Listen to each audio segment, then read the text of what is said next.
وزرها من قبل. أهلاً بكم في قناتي. في فيديو اليوم سأشارككم محتويات حقيبة عملي التمريضية. في الواقع صورت فيديو مماثلاً قبل 3 سنوات تقريباً، حين كنت ممرضة مبتدئة تماماً. بدأت العمل بدوام كامل، وكان الأمر مذهلاً.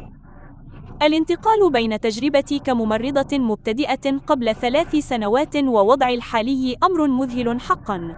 أود مشاركة بعض النصائح أثناء تصوير هذا الفيديو. أتلقى رسائل على إنستغرام من ممرضات حديثات التخرج، أو من بدأن العمل للتو، أو من طالبات جامعية ما زلن يدرسن للحصول على بعض النصائح. على أي حال، دعونا نلقي نظرة على حقيبة عملي، وسأذكر أي نصائح قد تطرأ.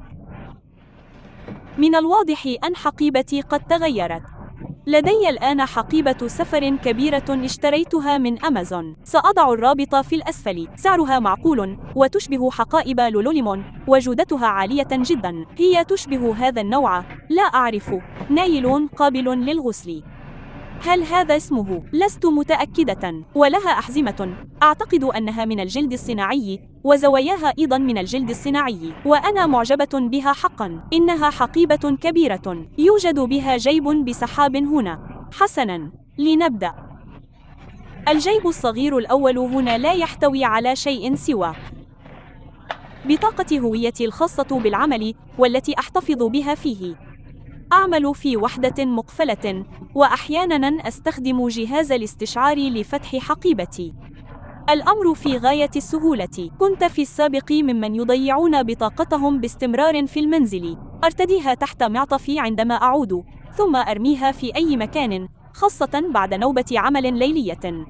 لا أعرف ماذا يحدث، لذا اعتدت على خلع بطاقتي قبل مغادرة العمل ووضعها في هذه الجيب الأمامي. هكذا، في اللحظة الأخيرة قبل الذهاب إلى العمل، لا أضطر للبحث عنها في عجلة، لأنني إن لم أكن أحملها فلن أتمكن من الذهاب. لذلك خصصت لها مكانا محددا.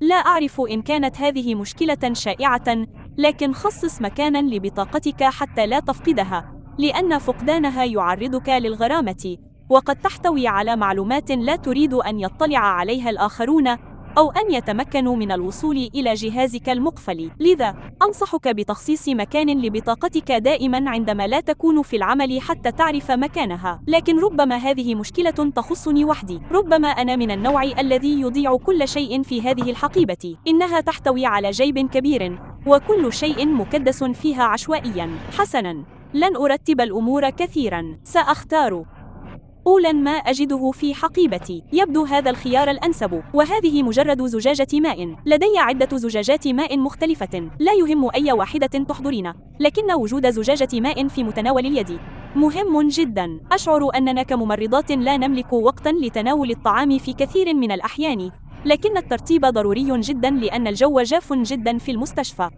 أشعر أن بشرتي وجسمي بشكل عام يذبل من الجفاف.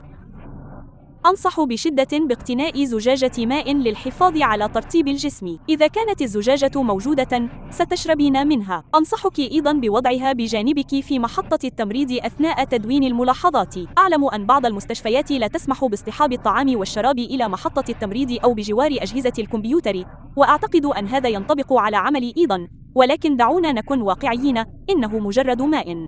لم أواجه أي مشكلة بسبب وجود الماء بجانب مكتبي. هذه زجاجة سعتها 500 مليلتر، وهدفي هو شرب 3 زجاجات على الأقل. لذا يجب أن أشرب 6 زجاجات خلال نوبتي التي تستغرق 12 ساعة. يوجد في قسمنا موزع ماء وثلج، ولدينا عدة موزعات، وأذهب إليه باستمرار كلما احتجت إلى الذهاب إلى دورة المياه. آخذ الزجاجة معي وأعيد ملأها. أحاول أن أشرب واحدة بين كل استراحة. أعلم أن البعض يقول الممرضات ليس لديهن وقت للذهاب إلى دورة المياه وما إلى ذلك. بصراحة أنا أستمتع بفترات الراحة القصيرة لأنها تتيح لي فرصة تفقد هاتفي وملء زجاجة الماء، وهذا يساعدني على التركيز. أما بالنسبة لتتبع كمية الماء التي أشربها، فأنا أسجلها في أعلى كل خانة، وأرى كمية الماء، وكل خانة تساوي 1500 مليلتر.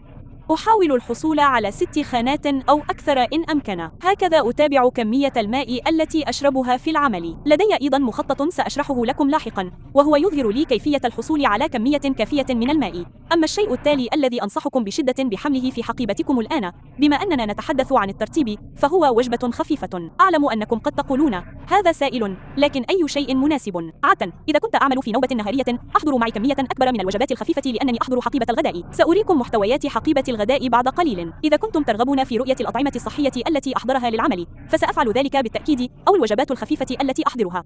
أعمل بنسبة 70% تقريبا في نوبات ليلية و30% في نوبات نهارية، مع أن هذا سيتغير قريبا. لذا في نوبات الليلية لا أتناول الكثير من الطعام، أتناول العشاء في المنزل، وعندما أكون في العمل أحضر عادة بعض التوت أو العنب وموزة بالتأكيد لأنني أشعر أنها تشعرني بالشبع، بالإضافة إلى الماء، أو أحيانا أحضر مخفوق بروتين صغير. هذا هو دوز نيثينغ إلس شوكولاتي، يحتوي على 8 جرامات من البروتين. لديهم أيضا نوع آخر يحتوي على 18 غراما من البروتين. إنه بديل جيد للوجبات، وهذا بالإضافة إلى القهوة. أحرص على تناول فنجان قهوة، سواء من مقهى تيمور أو سكاند كاب أو أي مقهى آخر متاح ومفتوح قبل الذهاب إلى العمل، وأحب أن أتناوله أثناء تدوين مهام المرضى. كما أستمتع بشربه أثناء العمل. أجد أنه إذا شربته مسبقا أصل إلى العمل وأنا أشعر برغبة في تناول شيء ما. أعتقد أن شرب القهوة أثناء العمل يساعدني على البقاء مستيقظا، وهذا له تأثير نفسي. لكنني وجدت أن شرب القهوة في العمل أو أي مشروب يحتوي على الكافيين أكثر فعالية. ليس بالضرورة أن يكون قهوة، فقد يكون شايا أو مشروب طاقة يحتوي على الكافيين، مع أنني لا أعتقد أنها صحية ولا أنصح بها. أو مثلا لاتيه ماتشا يحتوي على الكافيين، أي شيء من هذا القبيل أثناء العمل. وكما ذكرت، أعتقد أن هذا الأمر نفسي، لكن عندما تشرب مشروبا يحتوي على الكافيين في العمل أشعر أنه يمنحك طاقة لفترة أطول مقارنة بشربه في المنزل ثم في العمل. قد يكون هذا مجرد تفضيل شخصي، لكنني وجدت أن هذه الطريقة تناسبني. على أي حال، لنعد إلى الوجبات الخفيفة. في نوبات العمل الليلية أحرص على تناول وجبات خفيفة لا تسبب لي الانتفاخ أو الشعور بالخمول. لذا التوت والعنب بالتأكيد. أحب العنب أو أي فاكهة أخرى تفضلونها. لدي أيضا موزة أتناولها عادة في الصباح. حسنا، لدي الآن حقيبة أقلام. إنها حقيبة شفافة صغيرة اشتريتها من الليم بيور. أضع فيها أقلاما متنوعة وأقلام تضليل وغيرها. بصراحة أقلام سوداء عشوائية، أفضل الأقلام السوداء على غيرها. عادة ما أستخدم أقلام بيك رباعية الألوان، لكنها انفجرت، لذا علي شراء المزيد. لدي بعض أقلام التضليل اللطيفة. هذه تشبه الحقن الصغيرة. أنا أدرس طلاب التمريض. مستشفانا مستشفى تعليمي، لذا لدينا طلاب في برنامج التمريض يأتون ويتدربون في وحدات متخصصة مختلفة. أهدتني إحدى طالباتي كهدية في إحدى الحفلات أقلام تضليل على شكل حقن لطيفة للغاية، وأنا معجبة بها جدا. لدي أيضا أقلام تلوين قابلة للمسح. أعتقد أن الأمر يختلف من مستشفى لآخر، لكن لدينا سبورة بيضاء صغيرة في غرف المرضى، حيث نضع معلوماتهم ومعلومات طبيبهم، بالإضافة إلى أمور يجب الانتباه إليها، وعلامات تحذيرية، ومتى يجب استدعاء الممرضة، وخطة رعاية. أحب دائما أن أحمل هذه السبورات في جيبي لأتمكن من تحديثها باستمرار. أقوم بشطب المعلومات غير المهمة، وتغيير التاريخ، وتغيير اسم الممرضة، وكتابة اسمي، وهكذا. لدي أيضا بعض الأقلام الرصاص، لأننا نصنع ملفات تعريفية لجميع مرضانا، ولأن الأمور على الأقل في قسمي تتغير وتعدل باستمرار، ولا أرغب في تدوينها بقلم حبر جاف. لذا أحرص دائما على وجود قلم رصاص معي، فعند إعداد سجل المريض أو تحديثه أستخدم قلم رصاص حتى يتمكن أي شخص آخر يقوم بالتحديث لاحقا من مسحه. لدي أقلام رصاص لطيفة جدا اشتريتها من بائع على موقع إيتسي. إذا وجدت البائع على إيتسي إن كان لا يزال يعمل فسأذكره في خانة الوصف أدناه لأنها مضحكة للغاية. ربما يكون عرض هذا غير لائق بعض الشيء، لكنني أعتقد أنه مضحك حقا. سأحجب الكلمة لكنها في الأساس أقلام رصاص عادية عليها عبارات صغيرة في الأسفل، أحدها مكتوب عليه استمر في التدريب اللعين، والآخر مكتوب عليه نعم يمكنك اللعن، لكنها في الواقع تحتوي على كلمة نابية، وأعتقد أنها لطيفة للغاية. هل ترين ذلك؟ يعني لا أحد يرى أقلامي في العمل، لا أحد يستطيع قراءة ما هو مكتوب عليها، لذا لم أواجه أي مشكلة بسببها. لكن ربما إذا كان لديك زملاء عمل حساسون فلن يعجبهم ذلك. لدي أيضا شاحن محمول صغير أستخدمه لشحن هاتفي، فبطارية هاتفي عادة ما تكون جيدة لأنني لا أملك الوقت الكافي لاستخدامه. لكن لنفترض أنني أعمل في نوبة ليلية، إذا كنت أستخدم هاتفي طوال اليوم قبل بدء نوبة الليلية ونفذت بطاريته ونسيت شحنه، أريد التأكد من وجود شحن كاف لاستخدامه أثناء العمل في حال حدوث أي طارئ. ولدي أيضا محول طاقة صغير. أحيانا نستخدم أسلاك شحن في العمل يوصلها الموظفون بالكمبيوتر. حسنا، أشعر بأمان أكبر عند استخدام هذا الغطاء، فكما تعلمون عندما توصلون هاتفكم بالكمبيوتر يتساءل النظام هل تريدون الوثوق بهذا الكمبيوتر وتحميل بياناتكم؟ وأنا أقول لا، من فضلكم لا تحملوا صوري على كمبيوتر العمل. هذه حقيبتي الصغيرة لأدوات الكتابة. لدي أيضا حافظة أقلام صغيرة أخرى، وهي حافظة شفافة صغيرة لطيفة. هذه أقلام التخطيط الخاصة بي، سأريكم مخططي بعد قليل. أحب اصطحاب مخططي معي في كل مكان، أضعه وأخرجه من حقيبة العمل وحقيبة يدي حسب وجهتي، سواء كنت ذاهبة إلى العمل أو إلى مقهى أو ما شابه. أحب اصطحاب هذه الأقلام تحديدا، لا أستخدمها لتدوين ملاحظات التمريض لأنها أقلامي الخاصة من موجي، وهذه الحافظة أيضا من موجي. صنعت ملصقا صغيرا لطيفا للأقلام باستخدام آلة طباعة الملصقات. ثم إن مخططي موجود في هذه الحقيبة الكبيرة. لدي هنا بعض أقلام التحديد من تومبو، والتي أستخدمها كأقلام تضليل. وهذه الحقيبة إن كنتم تتساءلون من ترافل. وهذه حقيبة كلاريتي تك. ومخططي من جولدن كويل، وهذا هو المخطط الذي حصلت عليه مؤخرا. إنه ضخم، مخطط كبير حقا، سميك نوعا ما، ويحتوي على كم هائل من المعلومات. أحب التخطيط لأسابيعي، وإذا سنحت لي أي فرصة أحب أن أستغلها للتخطيط ومراجعة المخطط. يمكنكم تخصيص هذا المخطط. يمكنني عمل فيديو مفصل إذا كنتم مهتمين. لديهم أيضا مخططات أكاديمية، لذا إذا كنتم لا تزالون تدرسون مثلا في كلية التمريض، أعتقد أنكم ستستفيدون كثيرا من مخطط يمكنكم تخصيصه بالكامل وفقا لاحتياجاتكم. على سبيل المثال، هذا ما كنت أخطط له. حسنا، إنه جدول أسبوعي يتضمن قائمة مهام ضخمة، ومتتبعا للعادات، ومتتبعا للوجبات، وقسما للامتنان، وقسما للأولويات، وهو رائع حقا. هذا قسم آخر أستخدمه كثيرا وهو متتبع الصحة، سأقوم بتكبيره قليلا. يمكنك تدوين وقت استيقاظك ومستوى طاقتك وكمية الماء التي تشربينها. إذا أردت تتبع كمية الماء التي تشربينها أو نسخها إلى مخططك، فهناك قسم مخصص لذلك هنا. أحسب كل كوب صغير من هذه الأكواب على أنه 500 مليلتر. الفيتامينات، الحالة المزاجية، ثم يمكنك إضافة أي شيء آخر ترغبين في تتبعه مثل عاداتك ووقت ذهابك إلى الفراش ووقت نومك. عادة ما أضيف أيضا متتبعا للخطوات هنا لأرى عدد الخطوات التي أقطعها يوميا. أرتدي ساعة آبل، وهي أفضل طريقة بالنسبة لي لتتبعي خطواتي. أحب التخطيط للمحتوى، محتوى يوتيوب، وتخطيط أسبوعي القادم، وكل هذه الأمور عندما يكون لدي بعض الوقت الحر. لدي حقيبة صغيرة أخرى من نوع ترافل كلاريتي، أعتقد أنها متوسطة الحجم ولونها رمادي، ربما رمادي فاتح. وهذه الحقيبة مزودة بسحاب. تحتوي هذه الحقيبة على مجموعة من الأغراض الضرورية التي أحتاجها بين الحين والآخر. لدي مرطب شفاه، وهو مرطب كوسا سبورت بحمض الهيالورونيك. سأضع القليل منه الآن. لونه خفيف، درجة بولس، وهو مرطب شفاه غير سام، يرطب الشفاه بعمق، ودائما ما أحتاج إلى مرطب شفاه لأن شفاهي جافة جدا في هذا الوقت من السنة، كما أنها تجف كثيرا في المستشفى، وإلا سأضطر إلى لعقها. على أي حال، لدي أيضا مزيل عرق متوسط الحجم. هذا مزيل العرق المفضل لدي، ايجنت ناتشا هولي ستيك، وهذه عبوة صغيرة مناسبة للسفر، وهو عملي للغاية. لا أحد يرغب في أن تكون رائحته كريهة في العمل، وأحيانا يتعرق المرء، خاصة إذا كان كثير الحركة. لذا على الرغم من أنني أضع مزيل العرق في بداية دوامي أو قبل الذهاب إلى العمل، إلا أنني أحب أن يكون هذا المنتج معي تحسبا لأي طارئ.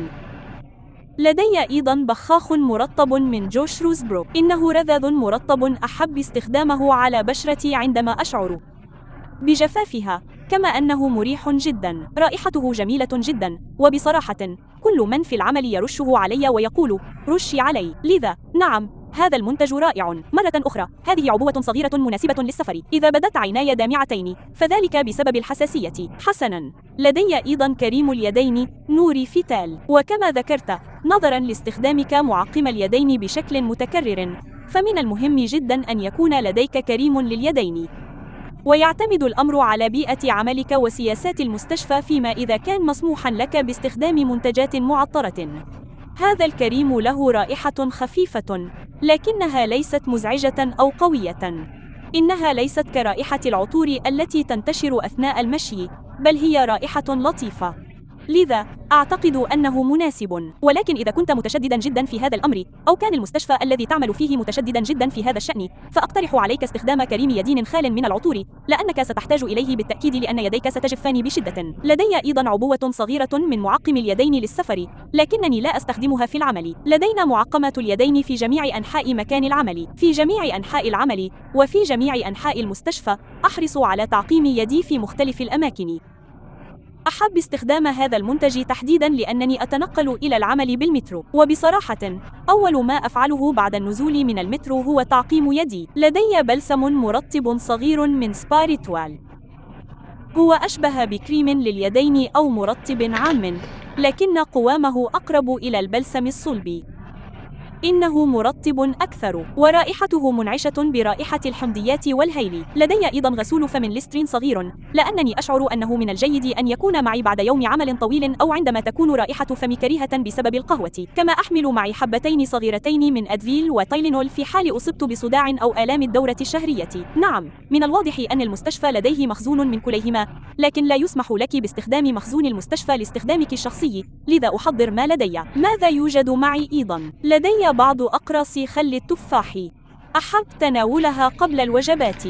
أجد أنها تساعد في تحضير جهازي الهضمي. وماذا أيضا؟ يا إلهي، أشياء كثيرة. لدي بعض العدسات اللاصقة. أرتدي النظارات في العمل لأن عيني تصبحان جافتين جدا عند ارتداء العدسات. لدي بعض ضمادات البثور. لا أجد انحذائي داعما بشكل جيد، ولا أصاب بالبثور، لكن على سبيل المثال إذا ارتديت حذاء في عطلة نهاية الأسبوع تسبب لي ببثرة، فأنا أحب أن تكون هذه الضمادات في متناول يدي إذا شعرت أنني بحاجة إلى تغيير الضمادة لأنها تحتك بمؤخرة حذائي. لدي ربطة شعر احتياطية، ولدي أيضا بعض المشتريات. حسنا، أنا لست بحاجة إليها حاليا، لكن عندما كنت أعاني من التهاب الحلق كنت أحب أن يكون هذا الشيء متاحا ليساعدني في تخفيف ألم حلقي. هذا ما يوجد في هذه الحقيبة. لدي كتاب صغير هنا، هذا هو كتاب الزوجات. لم أبدأ قراءته بعد، وضعته في حقيبتي قبل أيام. بصراحة الأمر يعتمد على وتيرة عملك، فإذا كنت تعملين في نوبة ليلية مثلا، أما النوبات النهارية فانسي الأمر. أنا مشغولة جدا، إنها نوبة عمل مرهقة للغاية،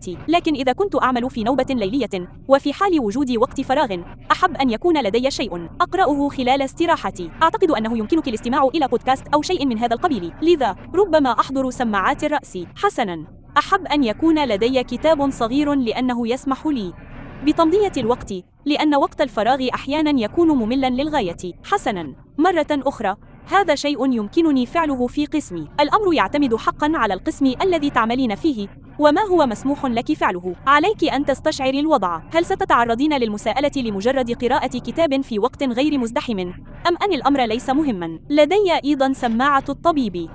هذه سماعة حصلت عليها من شركة MDF Instruments. أهدتني إياها أختي قبل بضع سنوات، وهي سماعة ذهبية وردية اللون. إنها لطيفة جدا وتعكس شخصيتي. لدي أيضا هذه الورقة الصغيرة، أعتقد أنني كنت أستخدمها في قسمي السابق أيضا، وهي عبارة عن دليل لتقييم التمريض. هذا مفيد جدا إذا كنت تعملين في قسم الطب الباطني العام أو قسم الطب الباطني، لأنه يشرح بالتفصيل كيفية إجراء جميع التقييمات من الرأس إلى القدم. ليس علي تطبيق هذا على جميع مرضي. التقييمات التي أجريها متخصصة ومركزة للغاية، لذا لا أحتاج دائما إلى فحص شامل من الرأس إلى القدمين. مع ذلك، أحياناً أضطر إلى إجراء تقييم للجهاز التنفسي أو أي نوع آخر من التقييم إذا وجدت أن المريض يعاني من أعراض في تلك المنطقة. وأحياناً تحتاج إلى مراجعة سريعة أو تتساءل: هل اتبعت جميع الخطوات بشكل صحيح؟ هل أغفلت شيئاً؟ لذا فهذه أداة جيدة جداً للرجوع إليها، خاصة للأمور التي قد تنساها أثناء الممارسة وعدم استخدامها أو دراستها بشكل كاف. لذلك، أحب أن تكون هذه الأداة متاحة لي، كما أنها مصدر جيد جدا أشاركه مع طلاب التمريض عندما يكونون معي. حسناً، ماذا أيضاً؟ لدي مجموعة من الأوراق، وهذه الأوراق هي ما أسميه دفاتر ملاحظاتي أو أوراق الملاحظات، حيث أدون جميع تقييمات ومعلومات مرضي. هذه ورقة فارغة. هذا شيء أنشأته على مستند وورد. أجد أن أسلوبك فيه تدوين الملاحظات وكيفية كتابة تقييماتك وكيفية تسجيل معلومات مرضك هو أمر شخصي تماماً. وجدت أن أسهل طريقة لتنظيم أفكاري هي إنشاء ورقة صغيرة كهذه، حيث أستطيع تذكر كل ما أحتاج معرفته عن المريض والتقييمات التي يجب إجراؤها. مثلاً، أنفي يحكني، ثم أضيف قسماً للعلامات الحيوية والأدوية، وقائمة مهام، وقسماً للملاحظات العامة. هذا ما أنشأته على برنامج وورد. أعلم أن البعض يستخدم ورقة بيضاء فارغة ويكتب معلوماته عليها، أو يحددها بقلم تظليل. البعض الآخر يستخدم أوراقاً مطبوعة، والبعض يستخدم دفتر ملاحظات صغيراً. في النهاية، الأمر يعتمد على ما يناسبك. أحتفظ بمحفظتي هنا فقط لأنني إذا اشتريت طعاماً، أو إذا كنت أحمل بطاقة بريستول الخاصة بي، وهي النظام الذي نستخدمه لدفع أجرة المترو. هذا كل شيء. هذه هي محتويات حقيبة عملي، حقيبة التمريض. إذا كانت لديكم أي أسئلة أخرى متعلقة بالتمريض، أو إذا كنتم ترغبون في معرفة ما أحضره معي لتناول الغداء عند ذهابي إلى العمل، فأخبروني في قسم التعليقات أدناه. إذا كانت لديكم أي أسئلة متعلقة بالتمريض، مثل الانتقال من كلية التمريض إلى العمل الميداني وممارسة مهنة التمريض، أو امتحان ENCLEX، أو أي شيء آخر، فبالتأكيد اتركوا تعليقاتكم أدناه وسأحاول الرد عليها. أو إذا كان السؤال يتطلب إجابة مطولة، فسأفكر في تحويله إلى فيديو على يوتيوب. شكرا جزيلا لكم على المشاهدة.